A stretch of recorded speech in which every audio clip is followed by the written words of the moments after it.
আসসালামু আলাইকুম। চলে আসলাম নলডবির ওরসে। তো সরাসরি এখানে একদম আলুঘাটির গন্ধ পায়ে কিন্তু এখানে চলে আসছে একদম ভান্ডাখানাতে। এখানে অসংখ্য চুলায় রান্না হচ্ছে বগুড়ার ঐতিহ্যবাহী আলুঘাটি।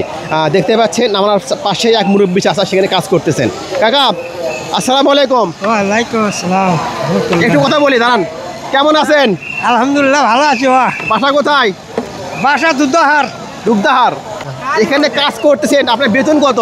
বেতন নাই এমনি বা। আচ্ছা একটা কথা বলি, যারা কাজ করতেছে একদম ভালোবেসেই গত 3 দিন ধরে কাজ করতেছে, একদম বিনা পারিশ্রমিকে কাজ করতেছে।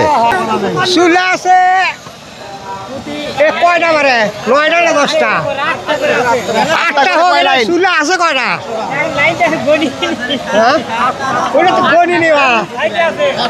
মানে তারা চুলা গুনে শেষ করতে পারতেছে না, প্রায় মানে 70+ এখানে চুলা আছে।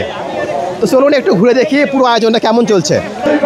আলুঘাটি আলুঘাটি আলুঘাটি, বগুড়ার প্রতিটা আয়োজনে থাকবে এই আলুঘাটি।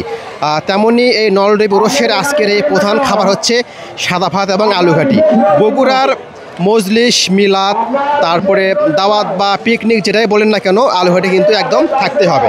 তো এই আলুঘাটিটা রান্না হয় অনেকটাই সময় লাগে, যেটা আলু, তারপরে মাংস, মশলা সব কিছু সংমিশ্রণ আর কি এই আলুঘাটিটা রান্না করা হয়।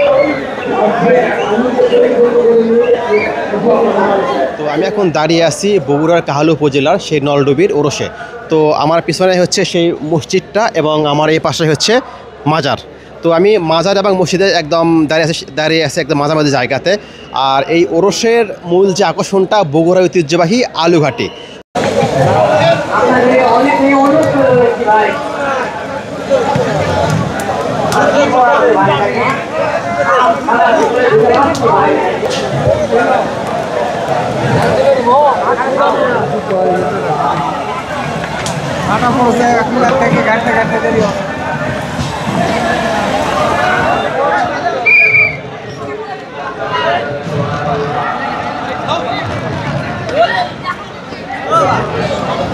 তো এখন আমি দাঁড়িয়ে আছি নলডবি ওরসের একদম ভান্ডারখানা, অর্থাৎ যেখানে রান্না বান্না হচ্ছে। তো এখানে যারা কাজ করতেছেন, অসংখ্য লোক কাজ করতেছেন, প্রত্যেকটা লোক কিন্তু এখানে বিনা পারিশ্রমে, ফ্রি অফ কস্ট, অর্থাৎ ভালোবেসে কাজ করতেছে। কেউ কিন্তু এখানে 1 টাকা কিন্তু পারিশ্রমিক নিচ্ছে না। তারা গত 3 দিন ধরে কিন্তু এখানে কাজ করতেছেন। আর আমি এখানে ভিডিও করতেছি, আমার 10 মিনিট হবে। তো আমার কিন্তু এখানে 10 মিনিট টিকায় কঠিন হয়ে গেছে। সেখানে এই গরমের মাঝে এই লোকগুলো এখানে কিন্তু একদম ফ্রি কাজ করতেছেন।